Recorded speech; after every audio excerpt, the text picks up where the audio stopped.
So, as a young person growing up in New Brunswick, I first saw this actor, and I really didn't know about him before. He was on Space 1999, playing the fatally flawed Commander Simmons in two of the most important episodes of the science fiction series first season. The legacy he had before that and after that is well documented, but we're going to talk about it a little bit about how I consider him probably one of the greatest talents to ever come from the British stage and the American stage, and including television, movies, and many, many parts.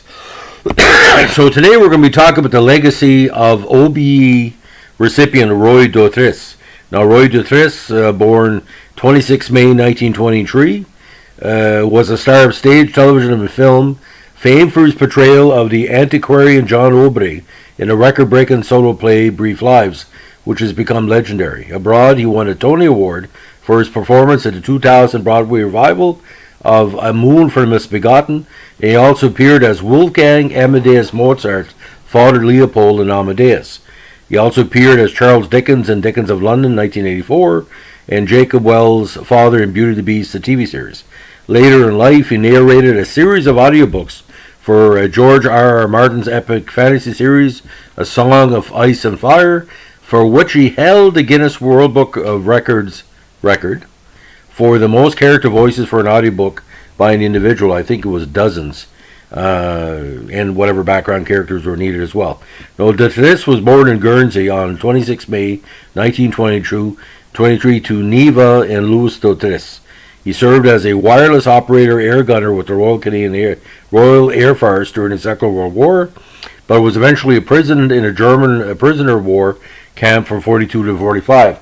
Now, according to his various published reports of his time there, he was also, malnourished and possibly tortured.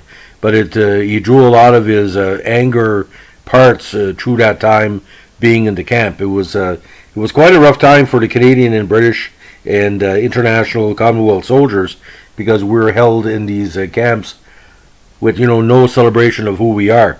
And I'm very proud that he kept his eye on the vision of being the great actor he turned out to be. Now, Dotrice was the voice of Permanent Undersecretary Sir Gregory Pitkin in early episodes of BBC's radio's long-running comedy The Men from the Ministry. Now, he was succeeded by Ronald Badley in the role. He also played a caretaker Ramsay along Patricia Hayes in a Radio 4 sitcom, Know Your Place. Now, big efforts in the theater. Again, he played the part of John O.B.E. in Brief Lives, a one-man play devised and directed by Patrick Garland that saw Dotrice hold the stage for more than 2.5 hours, including the interval during which he would feign sleep. Now, premiering in 1967 at the Hampstead Theatre in London, the play toured England before two successful productions on Broadway.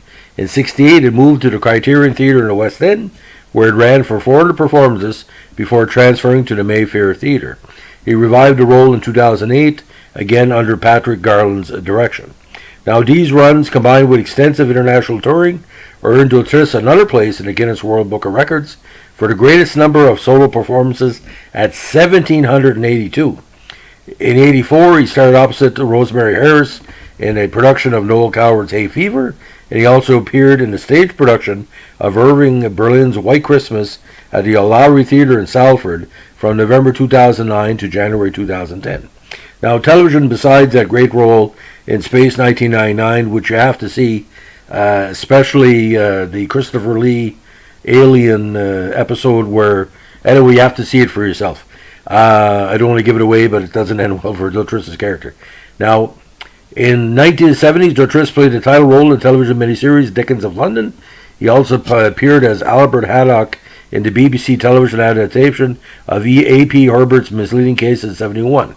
Now, in 1972, he played the Curé Pronos in the BBC Two TV adaptation of Clochemerle.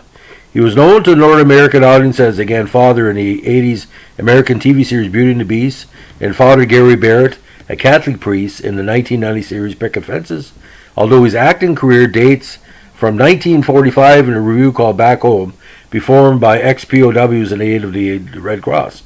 Now, also in the episode of Angel, part of the Buffyverse, he played the role of Roger Wyndham Price, the overbearing father of the character Wesley Wilden Price. Now, an earlier again science fiction role was Commissioner Simmons in those episodes, and he also appeared in 3 episodes of the series Hercules: The Legendary Journeys as who else but Zeus. Now, Dotrice was also the subject of a This Is Your Life show in '74 when he's surprised by Eamon Edwards at Pinewood Studios. Now, Game of Thrones in June 2010, it was announced that Dotrice would be playing the role of Grand Maester Pycelle in the television series, which of course was an adaptation of George R.R. Martin's A Song of Ice and Fire books. Dotrice later withdrew from the part for medical reasons, and Julian Glover was cast in his place. Now, shortly after the filming of the 2nd season commenced, it was confirmed that Dotrice would be returning to play Wisdom Haley the Pyromancer, who was featured in the installments of The Ghost of Harrenhal and Blackwater. Now, for radio and audiobooks, a very, very strong performer as well. In '82, BBC Radio 4 broadcast Dotrice's reading of the fellow Guernseyan G.B. Edwards' classic novel, The Book of Ebenezer Lepage, in 28 15-minute parts on its Woman's Hour segment. The producer subsequently wrote that the serialization was without question the most popular serial I ever done in the 500 so I have produced in the last 21 years. Now, he subsequently performed The Islander, a stage version of the Book of Ebenezer Lepage, to critical success at the Theatre Royal Lincoln. In 2012, Audio Go also produced a complete and unabridged recording of Ebenezer Lepage, which is currently available on Audible. Now, because we said before, he recorded audiobooks for each book in George R.R. Martin's series, A Song of Ice and Fire. In 2011, he was awarded the world record for most character voices in an audiobook for his recording of Game of Thrones, which contained, they say 224, but I think it's a little bit more, at least 224.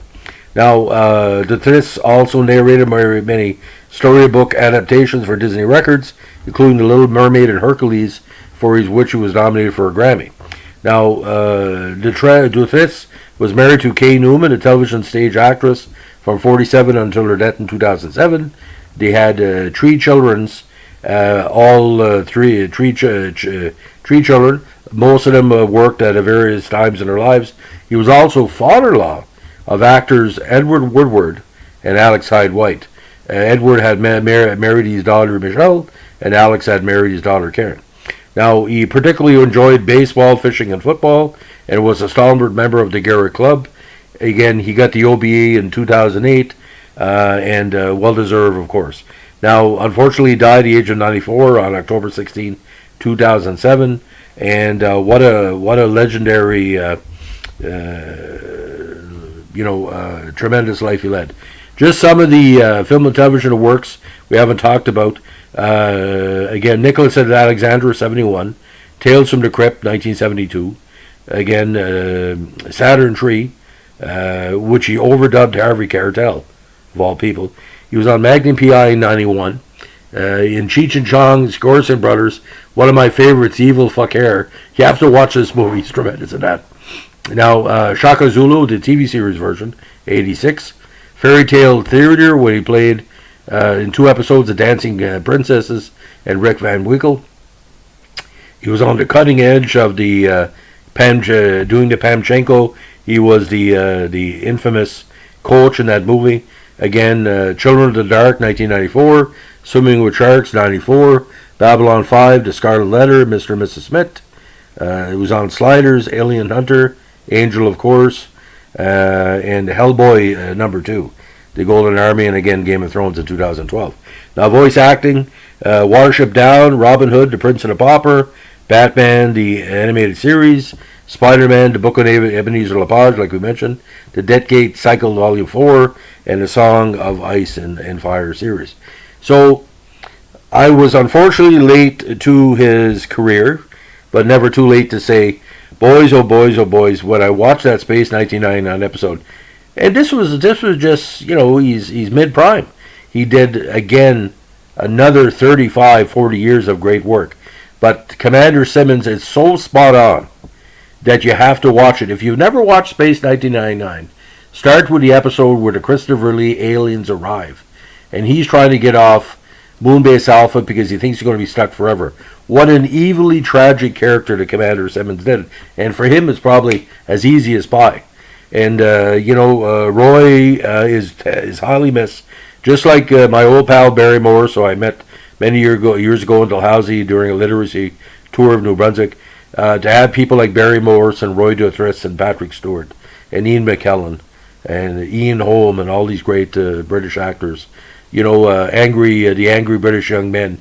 But Roy Dotrice had a handsomeness too that was appealing to men and women because he had a little bit of